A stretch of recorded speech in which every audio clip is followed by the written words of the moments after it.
साथियों, आप सभी को पता है कि हल्का रादौर वासियों का हमेशा हर पार्टी के विधायक ने या संसद ने हमेशा शोषण किया है। आज तक जो भी विधायक, जो भी एमपी हमारे इलाका से बनकर गया है, सभी ने हम लोगों को सब्ज बाग दिखाकर गुमराह किया है। हमारे इस हल्का में एक समस्याएं नहीं है, सैकड़ों समस्याएं हैं।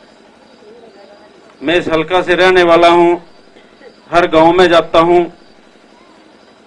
हर गांव में मेरे पास बहुत सी समस्याएं आती हैं।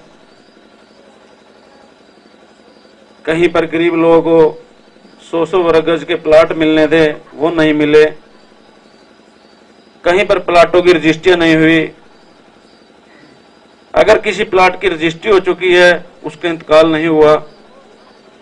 अगर रजिस्ट्री भी है, इंतकाल भी है, उसको कब्जा नहीं मिला। अगर कब्जा भी मिला है तो ऐसा प्लाट उसको दिया गया नदी में, खाले में, रेत में, जंगल में। तो साथियों, इसके अलावा काफी समस्याएं हमारे सामने आती हैं। कुछ गांव में हमारे बुजुर्ग हैं, माताएं पेंशनों के लिए घूमती रहती हैं। जिस कार्यालय में जाते हैं, अधिकारी कहीं कहीं चक्कर लगवाते हैं, उसके बावजूद भी काम नहीं करते। इसके अलावा हमारे इस क्षेत्र में यमुना नदी के किनारे जितने भी ये गांव हैं, हर साल इन गांवों में बाढ़ आ जाती है,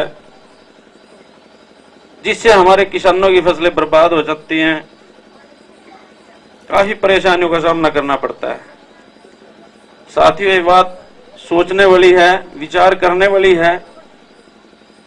मैं भी 30-35 साल से अपने हल्का में इस समस्या को देख रहा हूं। ये बाढ़ केवल 15-20 किलोमीटर तक के दायरे में आती है। कलानौर से पहले कभी बाढ़ नहीं आती, करसोला से आगे कभी बाढ़ नहीं आती। ये हमारे क्षेत्र में आती है, कोई तो कारण होगा। साथियों, जो हमारे विधायक हैं या जो हमारे नेता हैं, उनका ध्यान हमारे क्षेत्र की तरफ नहीं है। वो हमारे इस हल्के की समस्या के अधिकारियों के सामने नहीं रखते, जिसके कारण हम लोगों को परेशानियों का सामना करना पड़ रहा है। अभी 1-2 साल पहले बाढ़ आई थी। जब बाढ़ का पानी जमींदारों के खेतों में आया तो उसके साथ रेत आ गया था। सभी किसानों के खेतों में रेत भर चुका था। जब किसान को फसल उठाने का अधिकार है अपनी जमीन में से, तो उस किसान को रेत उठाने का भी अधिकार मिलना चाहिए। लेकिन सरकार ने सभी किसानों को रेत उठाने से मना कर दिया। आज वो छोटे छोटे किसान भूखमरी की कंगार पर पहुंच चुके हैं। इसके अलावा कुछ किसानों की जमीनें जो है यमुना नदी में गिर चुकी है। अगर हमारे यहाँ नेता होता और हमारी समस्या को समझता, तो उन किसानों को हर साल मुआवजा मिलना चाहिए था, क्योंकि जमीनें तो उन्हीं लोगों की हैं जिसमें से हमारा रेत बिक रहा है। उनका रियल्टी में हिस्सा होना चाहिए था, परंतु हमारी आवाज उठाने वाला कोई नहीं है।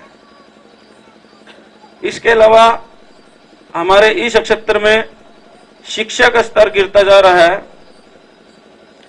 जो स्कूल 10वीं क्लास का था, 5वीं क्लास का था या +2 का था, आज उन स्कूलों को अपग्रेड करना बहुत जरूरी था, परंतु किसी भी नेता या किसी विधायक का ध्यान स्कूलों की तरफ नहीं गया। कुछ स्कूल तो ऐसे हैं जहां पर टीचर नहीं है, कुछ स्कूल ऐसे हैं जहां भवन नहीं है। तो हमारे हल्का रादौर में एक नहीं, अनेक समस्याएं हैं। 6-7 महीने पहले मुख्यमंत्री जी रादौर में आए थे। उन्होंने घोषणा करी थी कि 6 महीने के अंदर हल्का रादौर की सभी सड़कों को दुरुस्त कर दिया जाएगा। साथियों, आपके पास में गांव है अल्हार। एक दिन मुझे मौका मिला लक्ष्मीबास जाने का। अल्हार से एक रास्ता है, मैंने तो शायद पहली बार देखा। तो उस रास्ते से केवल 10 मिनट का टाइम लगना था गाड़ी में, परंतु हमें पौना घंटा लगा। शायद उस रास्ते से और भी कोई साथी निकलोगा। तो काफी सड़कें हल्के में ऐसे मिली कि जो 25 या 30 साल पहले बनी थी, दोबारा किसी सड़क की रिपेयर तक नहीं हुई। इसके अलावा हमारे हल्का रादौर में सबसे बड़ी समस्या बेरोजगारी की है। जो हमारे नौजवान साथी हैं, पढ़े लिखे हैं, जो मेहनत मजदूरी करके मुश्किल से अपना गुजारा कर रहे हैं। साथियों, 10 साल पहले यहां पर माननीय सांसद नवीन जिंदल जी आए थे, सभी को पता होगा। और हम लोगों की एक सोच थी कि सांसद साहब राजा आदमी हैं, ये हल्का रादौर में कोई फैक्ट्री कारखाना लगाएगा जिसमें हमारे नौजवान साथियों को काम मिलेगा। परंतु सांसद साहब ने 10 साल निकाल दिए, कोई फैक्ट्री कोई कारखाना नहीं लगाया। उसने केवल पार्कों को दुरुस्त करके अपने पिताजी की नेम प्लेट लगा दी, सस्ती लोकप्रियता हासिल करने के लिए। अब साथियों, आप इस बात पर विचार कर सकते हैं कि कितने गरीब लोगों के काम आता है वो पार्क। अगर उसी पैसे से कोई फैक्ट्री लगती, कारखाना लगता, तो शायद हमारे हजारों नौजवान साथी उस फैक्ट्री कारखाने में काम करते। परंतु सांसद साहब ने ऐसा कुछ नहीं किया। सांसद साहब ने सोनीपत में एक यूनिवर्सिटी खोल ली है और उस यूनिवर्सिटी में केवल अमीर बच्चों को ही एडमिशन मिलता है। शायद मेरा कोई साथी जानता भी होगा। अगर सांसद साहब वो यूनिवर्सिटी हमारे रादौर में खोल देते तो शायद उसमें भी 2-4 हजार हल्का रादौर से हमारे नौजवान साथियों को काम मिलता, मजदूरों को काम मिलता। लेकिन सांसद साहब ने वोट तो यहां से ली, यूनिवर्सिटी सोनीपत में खोल दी। तभी हल्का रादौर की जनता ने सांसद साहब को वहां पहुंचा दिया जहां उसको जाना चाहिए था। क्योंकि आज का वोटर, आज का नौजवान साथी बहुत समझदार है, सही गलत की पहचान अच्छे से समझता है। इसके अलावा सांसद साहब ने, मैं उनके साथ था जब ये बाढ़ आई थी 2 साल पहले, जब उन्होंने यमुना नदी का दौरा किया। उन्होंने वादा किया था कि मैं यमुना नदी के किनारे पे तटबंध बनवाऊंगा, कंक्रीट ईंट बिछाऊंगा, परंतु वो वादा भी पूरा नहीं हुआ। इसके अलावा कुरुक्षेत्र से यमुनानगर तक 4 लाइन बनवाने का वादा करा था, वो भी नहीं हुआ। यमुनानगर से कुरुक्षेत्र तक रेलवे लाइन बिछाने का वादा किया, वो भी नहीं हुआ। एक नहीं, जो भी यहां से विधायक बना या एमपी बना, सभी ने हम लोगों को सबज बाग दिखाए। साथियों, हमारे नौजवान साथी पढ़े लिखे हैं, ये लोग भी नौकरी करना जानते हैं। हमारे हल्का के लोग भी राजनीति करना जानते हैं। हमेशा हमारे हल्का में बाहर के प्रत्याशियों को भेज देते हैं जो जबरदस्ती हमारे ऊपर थोप दिए जाते हैं और हमारी मजबूरी होती है उनको वोट देना।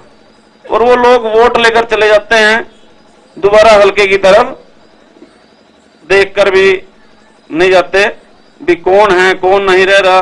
जो उनके साथ घूमते हैं, प्रचार करते हैं, महीने 2 महीनों में उनको भी भूल जाते हैं और उन्हीं से पूछते हैं भाई कहां रहते हो।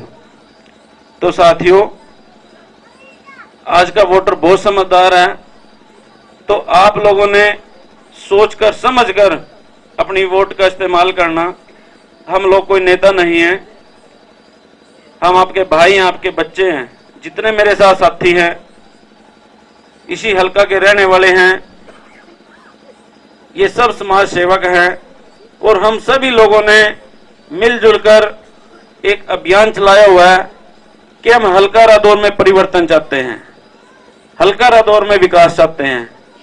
और इसी मकसद से हम आप लोगों के पास आए हैं कि आप भी इस अभियान के साथ जुड़े ताकि हमारे हल्का रादौर का विकास हो सके, यहाँ के युवाओं को नौकरी मिल सके, वरना ये हल्का बहुत पीछे हट जाएगा।